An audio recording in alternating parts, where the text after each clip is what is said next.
नमस्ते friends. Income tax related और एक वीडियो में आप सभी का स्वागत है। इस वीडियो में हम लोग बात करेंगे हाउस रेंट अलाउंस के एग्जम्पशन के बारे में। यहाँ हम लोग देखेंगे कि सैलरी टैक्स पेयर अपने एचआरए का एग्जम्पशन कैसे कैलकुलेट करे। इससे पहले हम यहाँ समझ लेते हैं कि एचआरए का एग्जम्पशन क्लेम करने के लिए सबसे पहले जरूरी है कि टैक्स पेयर जो है सैलरीड एम्प्लॉय होना चाहिए।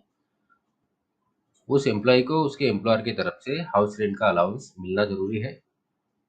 और तीसरी बात, वो एम्प्लॉय रेंटेड हाउस में रहना चाहिए और उस रेंटेड हाउस के लिए उस एम्प्लॉय ने रेंट पे करना चाहिए। तो सैलरी टैक्स पेयर एचआरए का एग्जम्पशन क्लेम कर सकता है। अब बात कर लेते हैं कि एचआरए कैलकुलेट करने का फॉर्मूला क्या है। तो इस फॉर्मूले के अंदर हमें तीन अमाउंट्स को कैलकुलेट करना होता है और इन तीनों अमाउंट्स में से जो अमाउंट सबसे कम होती है उतना एचआरए का एग्जम्पशन इस सेक्शन के अंतर्गत मिलता है। तो यहाँ जो तीन अमाउंट्स हमें ध्यान में लेनी होती है, वो सबसे पहले अमाउंट है जो एक्चुअल एचआरए एम्प्लॉयर की तरफ से मिला है वो अमाउंट। दूसरा, अगर एम्प्लॉय किसी मेट्रो सिटी में रहता है जैसे कि दिल्ली, कोलकाता, मुंबई या चेन्नई, तो ऐसे में उस एम्प्लॉय की पूरे साल भर की बेसिक सैलरी और डीए का 50% निकालना होता है। और एम्प्लॉय अगर और किसी सिटी में रहता है तो ऐसे में उसकी साल भर की बेसिक सैलरी और डीए का 40% निकालना होता है। और तीसरी जो अमाउंट है वो एम्प्लॉय ने जो एक्चुअल रेंट पे किया है उसमें से साल भर की बेसिक सैलरी और डीए का 10% माइनस करना होता है। और इन तीनों में से जो अमाउंट सबसे कम होगी उतना डिडक्शन एम्प्लॉय को मिलेगा। अब यहाँ हम इसी बात को एक उदाहरण के माध्यम से समझते हैं। यहाँ एक उदाहरण है। इस उदाहरण में मिस्टर रमेश जो है नागपुर में रहता है, वहाँ नौकरी करता है जहाँ उसका रेंटेड हाउस है।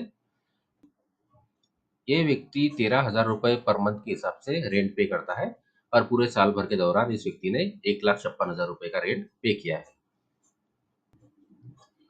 इस व्यक्ति की पूरे साल भर की बेसिक सैलरी और डीए की जो अमाउंट है वो है 3 लाख रुपए। और इस व्यक्ति को अपने एम्प्लॉयर से 1 लाख रुपए का एचआरए का अलाउंस मिला है। अब इस उदाहरण को हम पहले जो मैंने फार्मूला बताया उस हिसाब से कैलकुलेट करेंगे। तो यहाँ हमने सबसे पहले अमाउंट जो लिखी है वो है एक्चुअल एचआरए रिसीव्ड जो कि 1 लाख रुपए मिला है। और ये जो हमारा एम्प्लॉय है ये नागपुर में रहता है जो कि मेट्रो सिटी नहीं है, इसलिए साल भर की बेसिक सैलरी और डीए का 40% हमने यहाँ निकाला है जो कि हुआ है 1,20,000 रुपए। और एम्प्लॉय ने पूरे साल भर में जो रेंट पे किया है 1,56,000 रुपए, उसमें से हमने बेसिक सैलरी का 10% माइनस किया है। उसके बाद जो अमाउंट निकल रही है वो है 1,26,000 रुपए। अब हमने ये जो तीनों अमाउंट्स निकाली है उसमें से जो सबसे कम है वो है 1 लाख रुपए। तो इस एम्प्लॉय को अपने इनकम टैक्स रिटर्न में 1 लाख रुपए का एचआरए का एग्जम्पशन मिलेगा। तो सैलरी टैक्स पेयर को अपने एचआरए का एग्जम्पशन क्लेम करने के लिए इस फॉर्मूले के हिसाब से एचआरए का कैलकुलेशन करना होगा। उसके बाद अपने इनकम टैक्स रिटर्न में एचआरए का एग्जम्पशन क्लेम करना होगा। यह बात ध्यान रखनी होगी कि अगर एम्प्लॉय को एचआरए नहीं मिलता है तो इस सेक्शन के अंतर्गत एचआरए का क्लेम नहीं कर सकता है। उसे सेक्शन 80 डबल जी के अंतर्गत डिडक्शन क्लेम करना होगा।